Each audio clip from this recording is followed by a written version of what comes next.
KO State Running here with Chris Magill of St. Raphael Academy here at the Manhattan College Invitational. Devan Kipyego, a winner in the Eastern States race. Looks like 12:14, I believe, or 12:15. I know he wanted to break 12 minutes, but still winning this race, a prestigious race like this, is a great accomplishment. Coach, your comments on how Devan ran today. Again, I know he wanted to break 12, but he can't be too disappointed. I mean, certainly he made St. Raphael history. The fastest time, in the history of St. Raphael. It's a historic course. It could be the fastest time a Rhode Island has ever run. It's special to be able to coach a guy like this and come to a prestigious invitational and win the Eastern State Championship race. It's just a special moment for him, for the program, for the school, for the state of Rhode Island to represent the state here and take the W. So what did Devan tell you after the race?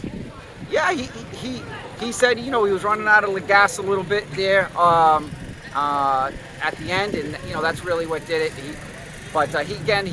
He was aggressive again and took it out from the gun and let it wire to wire, and again, beating guys with tremendous credentials. I mean, the guys behind him are no slouches, and very proud of the way he ran. He ran aggressive. And Chris, talk about coming back here to a course that you know also well. You guys getting the team championship back in 1988 with the two Butlers, Yep. and you as well. But talk about that, coming back here, and then having another Saints guy. Yeah, certainly. Do it. Winning the team title in 1988.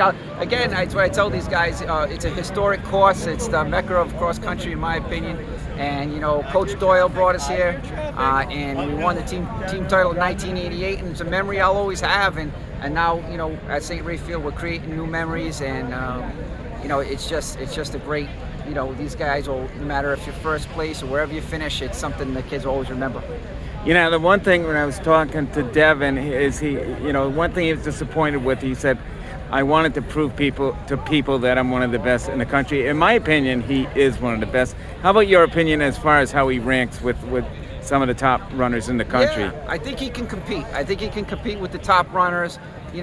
Think about it. He wasn't 100% happy today, and he won the Eastern State title. So again, we're training hard. We didn't back down for this race, and he's one of the best runners in the country, in my opinion. And now we have to go out and prove it. With Nike Regional and Nike Nationals, and he's going to have the state championship in Rhode Island is going to be tough. The New England's we've got a strong New England field, so he's got a lot of big races ahead of him. And again, he's undefeated this season, and that's what cross country is all about.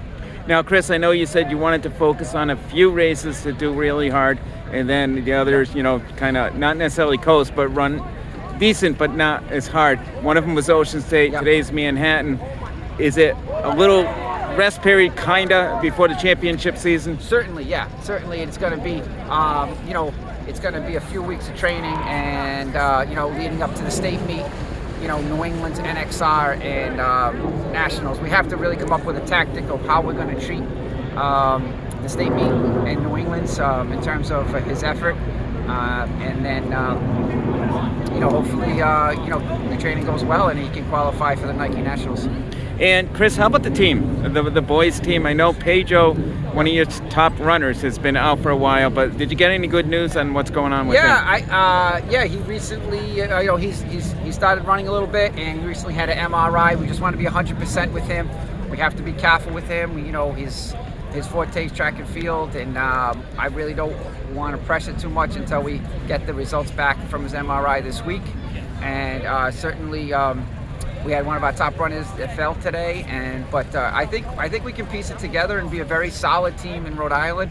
Where we end up, I don't know. I think there's a handful of teams that are looking to go on to that next week at Pontiac. Now, Chris, personally, I want to thank you for actually bringing me here to this meet. Sure. I've never been here in 40 years of being involved in this sport, and I see why it's so popular. Yeah, it's definitely the buzz here is unmatched, in my opinion. It's just a great atmosphere, and just 7,000 to 10,000 kids out running. It's awesome. Well, Chris, thanks for talking with me, and good luck the rest of the season, as I always say. And all right, Thank awesome. you. Thank you.